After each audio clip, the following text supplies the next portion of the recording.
well, so uh, if I've got audio,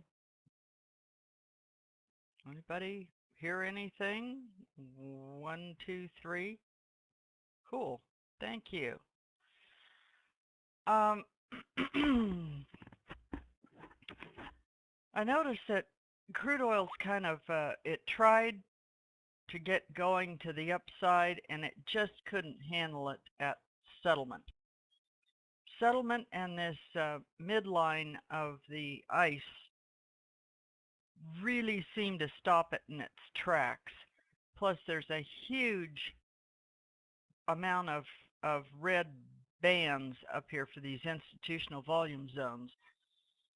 So to get up there and push over it would take a lot of volume. And if you notice since noon, there's been quite a bit more volume come in. So once it got rejected up here and it decided it had about had the north side of town, got as close as it wanted to, um, it has been hanging around this red ice line. I personally do not like to trade this chop in here. Some people can handle it better than I can. I just get so disgusted with that bus driver. I'd like to throttle him. So I, I just stay off his bus. But if you watch the 6 tick right here, once it left the this buying zone right here, the 6 tick was really on a mission here, and there were quite a few ticks that person could have picked up, say from about 38.97-ish down to the deviation line. It doesn't take much it doesn't take a big visual move, I guess is what I'm saying, to add at least some bankable ticks. So one of the things when you evaluate, is this going to be worth, I don't know, is this going to be worth it? And you think, if it does come through here, and I did take that, what kind, say from 38.85, what kind of a move could I reasonably expect to take for profit? And the answer to that is, if it came through here, certainly from 85 to 70, that's 150 ticks at $10 a tick. That's not bad.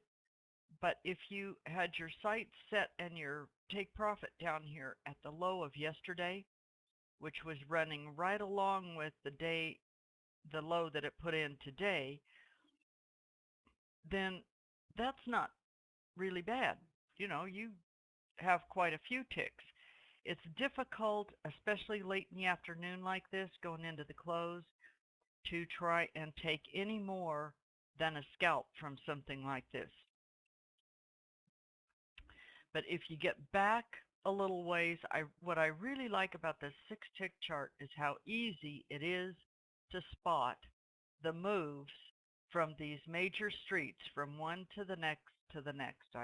That makes it far more visual, and I know that you get into a trade and the next thing you know, you've got your nose about an inch away from the monitor and you're watching every little teeny tiny thing, and sometimes you just push back and put your protective stops in and get yourself to break even as soon as possible, and then let the bus driver take you for a nice ride. So this afternoon, Brent is not doing too much, the same as crude oil. There's been a lot of chop in both of these markets. The VIX is maintaining itself right around the 30 mark. It's 33. If it sits here and stays 33, 35 for a while, there will be a lot of selling coming into these indices.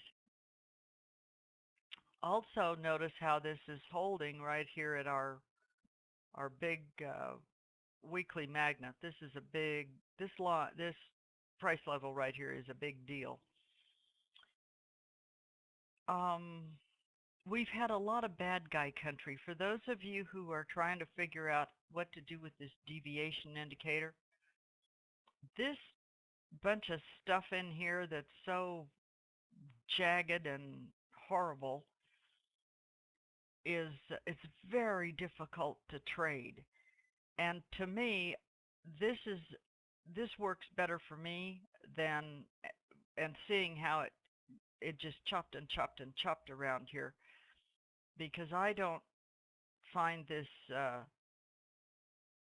the trend catcher chop filter to be very helpful for me, except if it's been in a long trend. I mean, and we will get some of those moves. I think later this fall we will get some of those days where the bus driver just is on a mission. Uh, the dollar has gone up, and it just continues to climb slowly and slowly and slowly up, and the bonds just continue to drop and drop and drop. It looks like we may get more of the same tomorrow, but we'll just have to see what tomorrow brings. The news coming out tomorrow morning, Apex, if you haven't looked at the Apex news plan, there's news and a news plan, but that is a very helpful page. Uh, Tomorrow there is some CAD news at 8:30, which is corporate profits. That's a good economic indicator. But the biggie for the U.S. tomorrow morning is the unemployment claims. Or, I mean, notice that's claim. I don't believe any of that stuff anymore.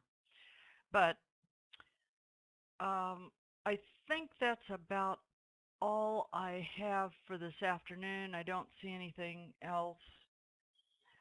I did want to call your attention, if you have not paid much attention to the time and sales, earlier we saw some big blocks come through on crude oil. Like right here, this is when you see at the end of the day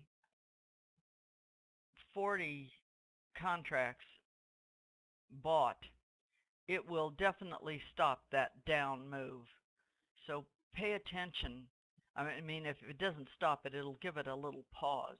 So pay attention to some of these amounts, and particularly in terms of the large block orders that come through. Because for all you know, these two orders right here were filled 40 and 15. They were filled at the same price.